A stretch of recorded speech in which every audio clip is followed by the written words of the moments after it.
नमस्ते। मैं प्रोफेसर अमिताभ बनर्जी। हम क्रिटिकल थिंकिंग इस किताब से टिप्पणी कर रहे हैं।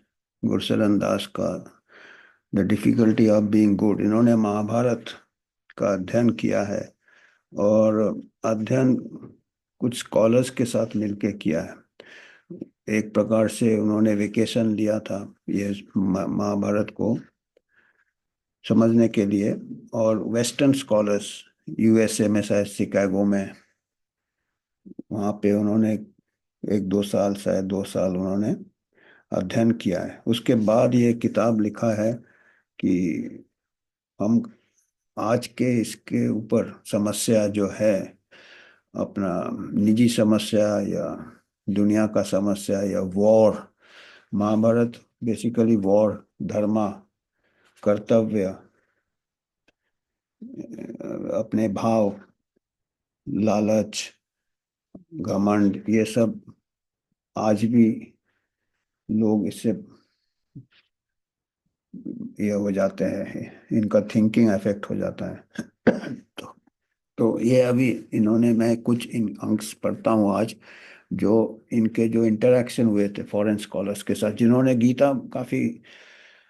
गीता को काफी अच्छे से पढ़ा था। तो ये एकेडमिक हॉलीडे, ये कहते हैं माई मोस्ट अनयूजल, बहुत ही अजीब गरीब जो क्लास एकेडमिक हॉलीडे विथ, इनके दोस्त थे humanist friend Paul Frederick. Paul Frederick वो उनके साथ गीता को पढ़ा, साथ साथ पढ़ रहे थे।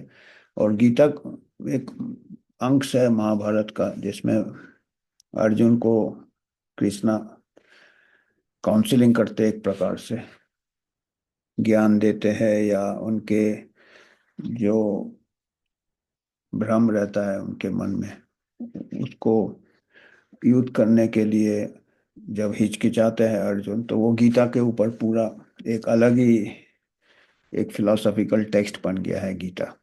तो गीता को कैसे उन्होंने पढ़ा, कोई लिटरेचर जैसे पढ़ा।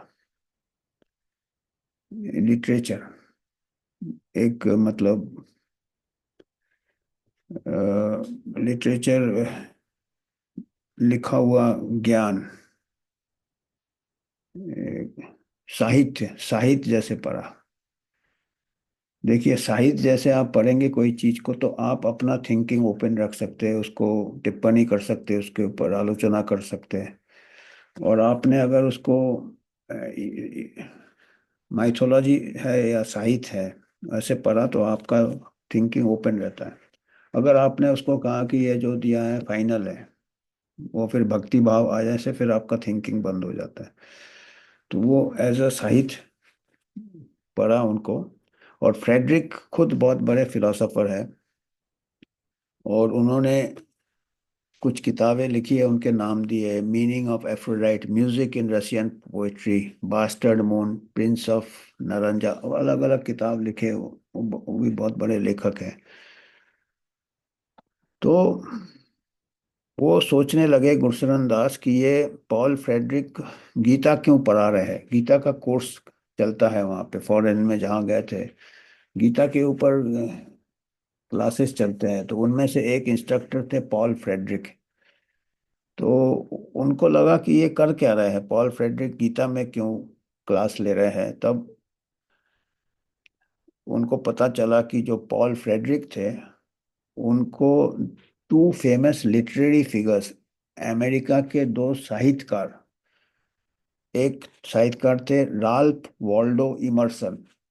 कुछ लोग जानते होंगे जो लोग इंग्लिश लिटरेचर पढ़ते हैं, ये काफी फेमस ऑथर है, राल्फ वाल्डो एमरसन। और दूसरे थे हेनरी डेविड थॉरियो।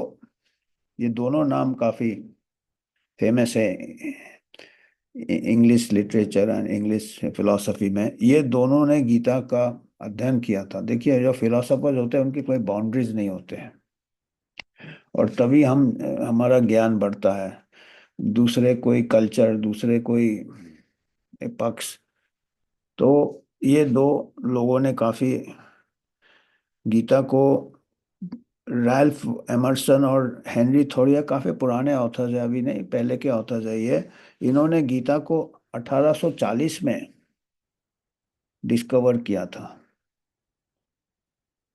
और इतने खुश हो गए इन लोग ये गीता को देख के, बहुत ही प्रभावित हो गए उससे। इतने डीप थॉट्स थे गीता में। वो कहते हैं, एमर्सन ने लिखा है अपने जर्नल में, I owed my friend and I owed a magnificent day to the Bhagavad Gita.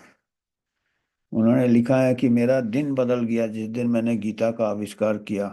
First of the books it was an empire spokes to us. ये ऐसा कोई, ऐसा लग रहा था कि नंबर वन बुक है ये गीता। राल्फ वाल्डो एमर्सन बोलते नंबर वन बुक है, कि पूरा एम्पायर, बहुत बड़ा एम्पायर हमको ज्ञान दे रहा है। उनको ऐसा लगा। अभी ब्रिटिश एम्पायर तो था वो, पर हमारा जो माइंड का एम्पायर था, गीता ने कैप्चर किया था। जितने भी बुद्धिजीवी थे, वेस्ट के बुद्धिजीवी हो, हमारे बुद्धिजीवी हो, इतना प्रभाव। नथिंग स्मॉल और अनवर्दी, कोई भी चीज गीता में नीचा नहीं था, सब काफी मूल्यवान ये है। लार्ज, बहुत वास्ट है गीता का जो ज्ञान है। सीरीन है, काम है, बैलेंस है, कंसिस्टेंट है, एक ही इसमें चल रहा है। Voice of an old intelligence, wisdom से भरा आवाज गीता से मिला उनको। And other age and climate had pondered and then disposed of the same question which exercise us। तो अभी एमर्सन ने लिखा कि आज जो क्वेश्चंस हमको उलझाता है, वही क्वेश्चंस गीता में आलोचना किया है, टिप्पणी किया है, विवाद किया है। यह एमर्सन ने बोला। थॉरे ने कहा, I remember the book as an hour before sunrise. ये किताब ऐसा लगा कि सूर्योदय होने के पहले, सुबह सुबह जो माइंड फ्रेश होता है, ये गीता का ऐसा ज्ञान है। Farthest India is nearer to me than Concord और लेक्सिंगटन। बोलता है, ऐसा लगता है इंडिया बिल्कुल मेरे नजदीक है, मेरे अपने जो नेबरिंग टाउन से भी नजदीक लग रहा है, इतना वो फ्रेश इंसाइट्स मिले हमको। Frederick knew a little Sanskrit. जो दूसरे थे, पॉल, फ्रेडरिक, उनको थोड़ा सा संस्कृत आता था। He had studied briefly with Daniel Engala, but he made up for his lack of expertise with the abundance of wisdom and self-effacing charm. तो थोड़ा संस्कृत आता था, संस्कृत में पढ़ने की कोशिश की। If he was a son of a political scientist Carl Frederick, who had professor of Harvard when I was there। इनके पिताजी प्रोफेसर थे हार्वर्ड में। वो नाजी जर्मनी से भाग आए थे इन लोग, जब वो हिटलर का जब ये चल रहा था। और अमेरिका में पूछा था उनसे जब आ रहे थे कस्टम में कि आपका रिलीजन क्या है, तो फ्रेडरिक ने जवाब दिया, होमर। होमर माइथोलॉजी था, होमर का कहानी ग्रीक माइथोलॉजी में। तो ये फिलोसोफर्स थे बेसिकली, इनका रिलीजन वगैरह कोई कट्टर रिलीजन के नहीं थे। ये जैसे हिंदू का देखा जाए तो वो ओपन ये है, फिलोसफी है। अभी जोर जबरदस्ती करके कट्टर लाना, वो हमको हमारा रिलीजन को छोटा करने वाली बात है। Seven of us, Paul Frederick के क्लास में 7 लोग थे, गुरशरण दास कह रहे हैं। We could we came from various discipline, अलग अलग इससे आए थे। कोई फिलोसफी से आया था, कोई रिलीजन से आया था, थियोलॉजी। एंथ्रोपोलॉजी वाले थे, जो कि सोशल साइंसेस, सामाजिक विज्ञान वगैरह पढ़ते हैं। और साहित्य वाले थे। तो अलग अलग लोग आए थे गीता का अध्ययन करने। जब ये किताब लिखने के पहले वो गए थे अध्ययन करने के लिए, गीता का समझने के लिए। Friday morning 9 and noon, we would be found in Harper Hall reading the ancient text line by line। तो वो हॉल में बैठ के लाइन बाय लाइन पढ़ते थे। When we had read a verse or two, एक दो पैराग्राफ पढ़ के रुकते थे और फिर उसका आलोचना करते थे। अभी हम भी कोशिश कर रहे हैं। अभी हम इतना किस्मत नहीं है कि हम जाके डायरेक्ट, तो वो उन्होंने जो लिखा है उससे हम कोशिश कर रहे हैं और हम भी पढ़ रहे हैं और बोल रहे हैं, तो हम कहीं अटक रहे हैं, हम में वो नहीं है, हम स्कॉलर नहीं है, हम थिंकर हैं, कोशिश करते हैं थिंकर का, जो कि सबको करना चाहिए। और जो थिंकिंग करेगा वो उसका थोड़ा बहुत वो रहेगा उसमें, और जो थिंक नहीं करता उसका फ्लो रहता है। हम जैसे जैसे अटक रहे हैं, ये ऐसे हम भी कोशिश कर रहे हैं। तो कहते हैं कि टाइमलेस क्वालिटी था इसका, कोई समय नहीं था गीता का, माने यूनिवर्सल नॉलेज, कोई समय से सीमा नहीं थी। ये डायलॉग्स जैसे सोक्रेटिस डायलॉग, जैसे सोक्रेटिस अपने पुराने ग्रीक फिलोसोफर्स में जो ऐसे डायलॉग अर्जुना और कृष्णा के बीच में कैप्चर किया है।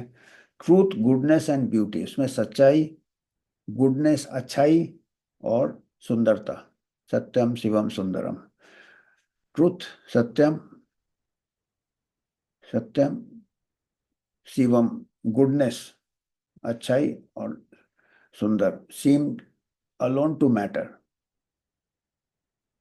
Sometimes we spend an hour over a single words, कभी कभी एक लाइन में 1 घंटा निकल जाता था हमको डिस्कस करने में, अलग अलग उसका मीनिंग क्या हो सकता है, क्या बताना चाहते हैं। और अभी के इसमें अभी देखिए, एक वर्स, वर्स माने पोइट्री का पैराग्राफ।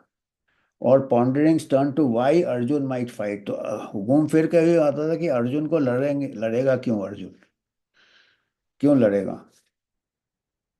और कृष्णा का, कहते हैं कि हम काफी प्रभावित हुए थे कि कृष्णा का जो नोशन था परफॉर्मिंग वंस ड्यूटी, अपना कर्तव्य करना है, उससे ये काफी प्रभावित है कि सबसे बड़ा कारण वो सोच रहे थे कि ये कर्तव्य है इसीलिए लड़ना है उसको। एक्शन जिसमें कर्तव्य है उसका एक अलग ही मीनिंग है, कहते हैं निष्कर्मा, निष्कामा कर्मा, निष्कामा कर्मा मतलब कर्मा करो आप, उसका फल से आपको कोई ये नहीं, अटैचमेंट नहीं होना चाहिए। Most quoted and the least observed words in contemporary India, Krishna says be intent on the action, action में फोकस करो, उसका फ्रूट्स, उसके फल के ऊपर ध्यान न दो, फोकस करो आप अपना काम पे। निष्कामा कर्मा, knowing Indian tendency to renounce the world, Krishna जानते थे कि इंडियन सेज क्या है, दुनिया को छोड़ देते हैं, त्याग देते हैं। कृष्णा साफ साफ बोलते हैं कि एक्शन चाहिए, बिगर कोई स्वार्थ के, डिटैच्ड। सो इतना भी डिटैच नहीं हो जाओ कि इतना आप अलग हो जाओ दुनियादारी से कि आप कुछ एक्शन ही नहीं लो, अब उसमें अगला आपका फायदा उठाता। बोथ कृष्णा एंड द्रौपदी, कृष्णा और Draupadi reflect a healthy bias for action in the Mahabharata. Karma, action करना जरूरी है, परफॉर्म नेसेसरी एक्शन, आपका एक्शन, जरूरी एक्शन को आपको परफॉर्म करना है, necessary action. It is more powerful than in action, bigger action से एक्शन पावरफुल है, without action you even fail, bigger action क्या ही कभी आप कामयाब नहीं होंगे। अपने शरीर को भी जीवित रखने के लिए, शरीर को जीवित रखने के लिए भी एक्शन लेना पड़ता है। तो ये कहते हैं कि इसमें मीनिंग ये है कि आप साधु नहीं बन जाओ दुनिया छोड़ के, जीते जी अपना एटीट्यूड बदलो काम करने का, वो काम करो जो करना आपका कर्तव्य है। If you succeed in changing attitude then it will not feel like work, अगर आप ये एटीट्यूड आपका पॉजिटिव होगा कि ये काम हमको करना है, तो वो काम आपको काम नहीं लगेगा, कहते हैं। इसीलिए कहते हैं ना जॉब सेटिस्फैक्शन, जिसको आजकल हम कहते हैं इंडस्ट्री में, you are doing nothing at all. अगर आप ऐसे भाव से काम करोगे कि आपको करना ही है, तो आप काम को एंजॉय करने लगोगे, और आपको काम काम नहीं लगेगा, ऐसा लगेगा आप काम कर ही नहीं रह गए। आपको कोई गिल्ट फीलिंग भी नहीं होगा, और आप कंटेंट रहोगे, आप उसी में आपको सेटिस्फेक्शन मिल जाएगा। और जो चीज़ मिलेगा वो बाई चांस मिल जाएगा, आपको फेम मिल रहा है, रिकग्निशन मिल रहा है, वो तो इत्तेफाक वाली बात है, आप उसको काम से नहीं लिंक करो। बियॉन्ड ड्यूअलिटीज फ्री फ्रॉम, उसमें फिर आपको ईर्ष्या भी नहीं आएगा। मतलब आपने काम किया, आप अपना एंजॉय कर रहे हैं काम, काम फिर अगर मान लो आपको बहुत कुछ मिल गया, उससे फेम मिल गया या कुछ पैसा मिल गया या रिच हो गए और पॉपुलर पावर मिल गया, वो अपने आप वो इत्तेफाक सोचो उसको। आप अपना काम को उससे डिटैच करना। आजकल क्या है, अभी आजकल अभी आदमी कुछ सोशल मीडिया है, वो अपने देखता है हमारे इतने सारे फॉलोअर्स हो गए, इतने सारे लाइक्स हो गए, वो उसकी बात नहीं सोचो। आप अपना करो। आप उसकी बात सोचो नहीं। आप अगर कोई कंटेंट बना रहे हो, आप, मैं मतलब इसमें ट्रांसलेट कर रहा हूँ, आप अपना एंजॉय करो और कंटेंट बनाओ। आपको मतलब नहीं, आगे आ गया इत्तेफाक वाली बात है, नहीं आया कोई फर्क नहीं पड़ता, देखना ही नहीं है उसकी तरफ। ऐसे मैंने कई क्रिकेटर्स का अभी नाम नहीं याद आ रहा, कई ऐसे क्रिकेटर्स थे बड़े टॉप लेवल के, जब टेस्ट मैच होते थे वो अपना स्कोरबोर्ड की तरफ देखते ही नहीं थे।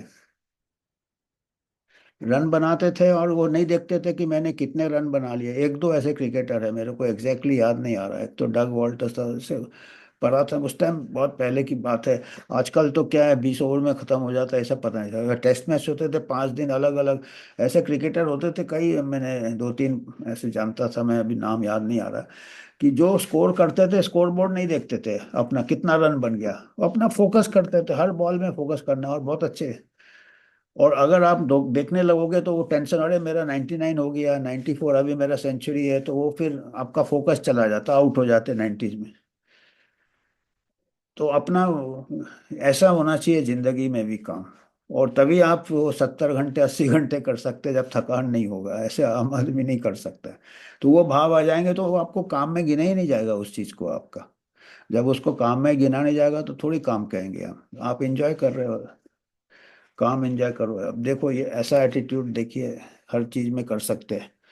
अनअटैच्ड एंड फ्री हो जाओगे आप, किसी चीज का मोह माया नहीं रहेगा, बिल्कुल फ्रीडम रहेगा। नहीं तो हमेशा देख रहे स्कोर बोर्ड देख रहे रहने, आप फ्री नहीं हो, आप उससे जुड़े हो। आप अपने काउंट कर रहे हैं कितने लाइक अनलाइक हुए, कितने कुछ नेगेटिव कमेंट, कोई पॉजिटिव, कोई मतलब नहीं है ना। नेगेटिव से खुश हो, दुखी हो, ना पॉजिटिव से खुश हो। अपना काम करो, आप जितना फोकस है, अच्छा करो बुरा करो।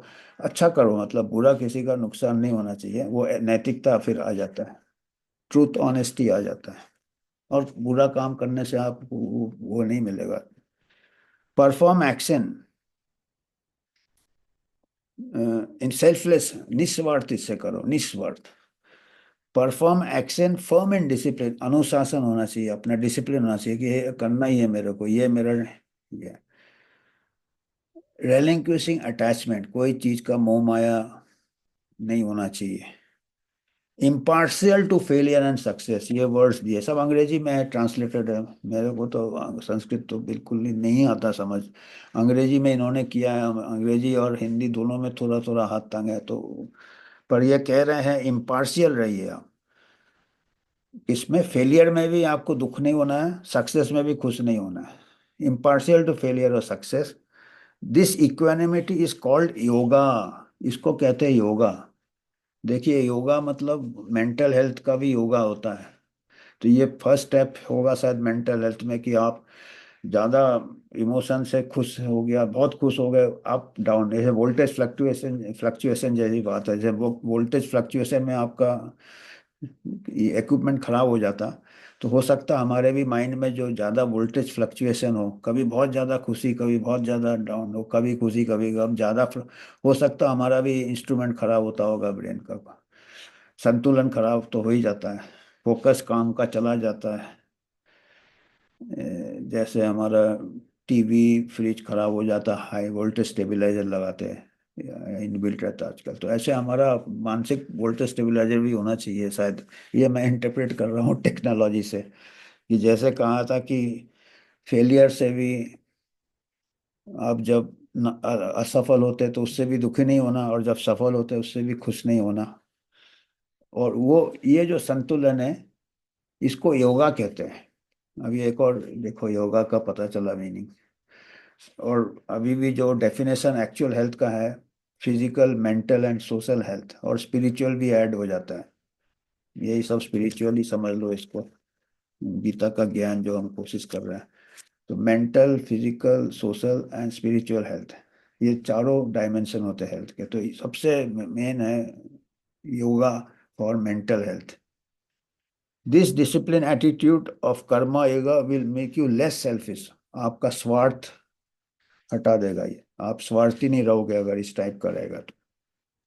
ट्रैंक्विल रहोगे आप, पीसफुल रहोगे, सेल्फ कंट्रोल रहेगा आपको। और सेल्फ कंट्रोल होने से आपका जो काम आप करते हो वो काम और अच्छा होगा। जैसे क्रिकेट से ले लो, जो डिसिप्लिन होता है वो क्रिकेट का बैटिंग, एक एक बॉल का फोकस उसको रहेगा।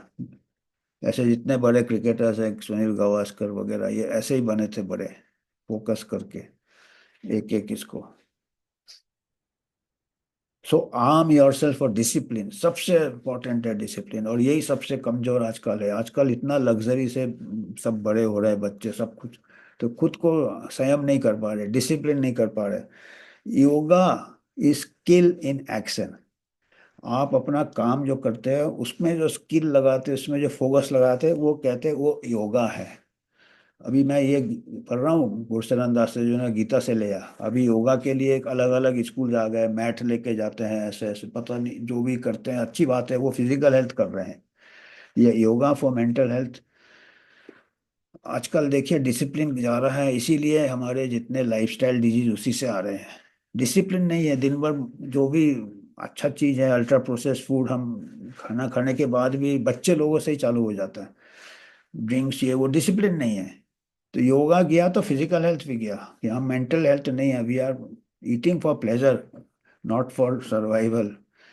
और उससे क्या हो रहा है कि अभी तो ये कहते हैं कि नहीं नहीं ये तो बीमारी है, ये मोटापा बीमारी है। अरे भाई, ओवर ईटिंग अपना ये आपने ये डिसिप्लिन किया है, अपने को डिसिप्लिन किया है कि हम इतना ही खाएंगे, इससे ज़्यादा नहीं खाएंगे। फिर आगे आपका मार्केट आ गया, अल्ट्रा प्रोसेस फूड्स। क्योंकि सभी डिसिप्लिन कर देंगे तो वो तो मार्केट सेल्स डाउन हो जाएगा उनका। उसके बाद अभी एक और मार्केट आ गया, वेट रिडक्शन ड्रग्स। अब उन लोग जो ओबेसिटी मेडिसिन आ गया, उन लोग कहते हैं कि ये तो आपका डिजीज है, ये आप नहीं अपने आप को ब्लेम कीजिए। अभी तो न्यू ईयर में देख रहा था रेजोल्यूशन आ रहे हैं कि new year resolution, I will not blame my self, मैं जिम्मेदार नहीं हूँ। मेरा जो हेल्थ है, मेरा ओवर ईटिंग के लिए मैं जिम्मेदार नहीं हूँ। ये ब्रेन का मेरा प्रॉब्लम है, इसके लिए दवाई है, इससे ठीक हो। मैं ऐसे आ रहा है, अभी डायरेक्ट नहीं कहेंगे, धीरे धीरे कहते हैं, वो सटल, इसको नच कहते हैं। धीरे धीरे ये साइकोलॉजिकली मैसेज दिया जाता है, और आप भी गुड फील गुड करते हो कि अरे यार अभी तो ठीक है, अभी हमको तो डिसिप्लिन तो गया ना काम से। अब गीता में पहला यही दिया है आपका discipline, yoga. Spirit of Indian pluralism, Krishna offers Arjun three paths to liberation, तीन पॉइंट्स दिए हैं इस चीज के। फ्रॉम ह्यूमन बॉन्डेज, ये जो अटैचमेंट है, ह्यूमंस ह्यूमंस हर चीज में अटैच हो जाते हैं। गाड़ी में अटैच हो जाते हैं, बंगले में अटैच हो जाते हैं, कुत्ते में अटैच हो जाते हैं, अपने रिश्तेदारों के साथ अटैच हो जाते हैं। जैसे अर्जुन हो गया था कि कैसे लड़ेगा, कहते हैं इसके तीन ये है, ये ह्यूमन बॉन्डेज है, इसको ह्यूमन बॉन्ड्स है, आप फ्री नहीं हो। तो तीन ये दिए हैं इसमें, पाथ, नॉलेज, ज्ञान, एक्शन कर्मा, और लव, भक्ति। तो ये तीन चीज है, ज्ञान, क्रिटिकल थिंकिंग ले लो आप, ज्ञान के साथ क्रिटिकल थिंकिंग, खाली ज्ञान, एक्शन, एक्शन करना है, डिसिप्लिन, और भक्ति। भक्ति माने love for your work, love for जो भी है। और ये कहते हैं गुरुशरण दास के फादर ने भक्ति को क्या कर दिया उन्होंने, भक्ति इन योगा हमको अटैचमेंट से दूर होने के लिए, भक्ति पैशनेट लव ऑफ गॉड। कुछ लोग गॉड के ऊपर भक्ति ट्रांसफॉर्म कर देते हैं, भक्त हो जाते हैं। ठीक है, वो फोकस के लिए ठीक है इसके लिए, पर ये कह रहे हैं गुरशरण दास, कह रहे हैं कि उनका फोकस था second part of Karma. Gursharan कहते हैं भक्ति से ज्यादा हमको ये है कि हम अपना काम में कर्म योगा, काम में कर्म yoga, the way of action. और एक्शन में ही वो कहते हैं हमारा भक्ति, उसमें ही लव ऑफ योर वर्क, अपने आप लव आ जाएगा, जो आएगा जो भी है। पर कुछ लोग तीन चीज है, ज्ञान हो गया, क्रिटिकल थिंकिंग, कर्मा हो गया, एक्शन, और तीसरा हो गया लव। पर लव से ये कहते हैं गुरशरण दास की भी एक्शन भी तो जरूरत है, खाली लव से तो आपका आगे नहीं। तो तीनों चीज मिला के करना मेन चीज है, तीनों चीज मिला के love. So was Emerson, Emerson जो दूसरे इनके दोस्त थे, वो कहते हैं that he was chiefly interested in Krishna's teaching that work must be done, काम कर्म कर्मा करना है, without thought of reward, and a person may have a tranquil mind even in activity. अगर वो ऐसा काम करेगा बिगर फल के बारे में सोच के, तो उसके काम करते करते भी उसको एक शांति रहेगा, मन में शांति रहेगा, पूरा बॉडी उसका कोऑर्डिनेटेड रहेगा, उसका एक्शन बहुत हाईएस्ट ऑर्डर का काम करेगा, जो भी काम वो करता है। लड़ने वाले वॉरियर होते हैं, कोई क्रिकेट खेल रहा है, कोई अपना पोइट्री लिख रहा है, कोई राइटर है, कोई सर्जन है, कोई मोची भी है, वो भी काम में करे। तो हर काम, कोई भी काम छोटा नहीं है, उसके लिए अगर उससे करेगा तो वो एक अलग ही वो काम में ये आता है, सफाई आता है, हाईएस्ट ऑर्डर का। तो और आर्टिस्ट लोग ऐसे ही करते हैं, किसी चीज से वो ये हो जाते हैं, भक्ति भी आ रहता है उनको, ज्ञान भी रहता है अपने इसका, और वो नहीं देखते हैं कि उनका आर्ट बिकेगा नहीं बिकेगा। कई हैं ऐसे जो आर्टिस्ट है जिनका एक भी पेंटिंग नहीं बेच पाए, पर बाद में अभी उनके painting millions and billions dollars में बिकते हैं। विंसेंट वॉन गो, जब तक वो पेंट करता था, और जब तक वो ये जिंदा था, एक भी पेंटिंग नहीं बेचा था, पर अभी उसके पेंटिंग आप देखिए, विंसेंट वॉन गो का पेंटिंग कितने इसमें बिकते हैं। तो कई ऐसे जो भी काम है। तो फिर ये कहते हैं कि थोड़ा डाउट था ये सब करने के बाद, बातचीत करने के बाद भी गुरशरण दास को, कि थोड़ा मेरे को ये था, अपना धर्मा जर्नी के बारे में सोचने लगे गुरशरण दास, कि सही में ऐसा कर सकते हैं क्या, हम अपने आप को फ्री कर सकते हैं अपने मोह माया से, हम अपना ईगो को इतना ये कर सकते हैं, कंट्रोल कर सकते हैं। जैसे कृष्णा ने कहा था कि आप अपना सोचो नहीं क्या हो रहा। It seem to be a nice ideal for human beings, वो सोचते हैं ये एक आदर्श है इंसान के लिए, जिसके तरफ वो कोशिश करे, वो शायद हासिल इतना आसान नहीं है। कर्म युगा हो सकता है इतना ही आदर्श हो, आइडियलिस्टिक हो, जैसे कि मार्क्स का जो है goal of equality. Karl Marx ने कहा था ना, सबको बराबर होना चाहिए, इक्वालिटी होना चाहिए, जो कि आज तक नहीं हुआ। तो वो कहते हैं ऐसा जो शायद गीता का भी जो है कर्म बिगर फल का, ये भी वैसे ही शायद तो नहीं है कहीं, ये गुरशरण दास का खुद का ही है। पर यह है कि कोशिश करना चाहिए, तो हम पूरा संपूर्ण तो नहीं होंगे, पर कुछ परसेंट भी हो गए हम, तो अच्छा ही रहेंगे, अच्छा की तरफ ही रहेगा। ह्यूमन परफेक्ट नहीं होते अभी, सब गॉड्स में भी दिखाए इम्परफेक्शंस रहते हैं। तो मार्क्सिस्ट ये भी पूरा तो नहीं होगा, जितने भी मार्क्सिस्ट, पर यह है कि सबको बराबर नजर से थोड़ा देख सकते हैं, हमारे दायरे में जितना है ये तो रहेगा। अभी देखिए बराबरी कुदरत में भी नहीं है, जंगल में हरिन को शेर खा लेता है, तो हरिन की तरफ से तो वो सही नहीं है ना, वो तो इनइक्वालिटी है, इनजस्टिस है। पर वो शेर के लिए जस्टिस है, क्योंकि वो नहीं खाएगा तो वो वही खाता है, मांस ही खाता है, वो तो फिर खत्म हो जाएगा। तो ये आसान नहीं है कोई। तो ऐसे इंसान भी ऊपर से सूट टाई पहनते हैं, पर अंदर से शेर रहते हैं, और कुछ हरिन रहते हैं। जैसे वेनेजुला को उठा लिया, वहाँ का प्रेसिडेंट को, तो वो पावर वाला बात, जो वो जैसे जंगल में चलता है वैसे ए, इसमें भी चल रहा है, इंसानों के बीच में भी चल रहा है। तो नेचुरल जस्टिस मतलब देखा जाए तो जंगल वाला ही नेचुरल जस्टिस है। हमने थोड़ा कोशिश किया है, कम से कम इंसान ने कोशिश किया है कि बराबरी हो, एक्सप्लॉयटेशन नहीं हो, शोषण नहीं हो, कमजोर का शोषण नहीं हो, कोशिश तो हो रहा है। फिर भी इस कोशिश में कमियां हैं, इसीलिए जिसके पास ज्यादा शक्ति है, पावर है, वो कमजोर को उठा ले रहा है। पर ये तो नेचुरल जस्टिस है जंगल वाला, क्योंकि शेर हरिन को उठाता है, और इंसान कोशिश कर रहा है कि नहीं, इसमें जस्टिस होना चाहिए, नैतिकता होना चाहिए, कमजोर को ये नहीं करे। तो हम नेचुरल, नेचर ने, कुदरत ने ऐसा बनाया है।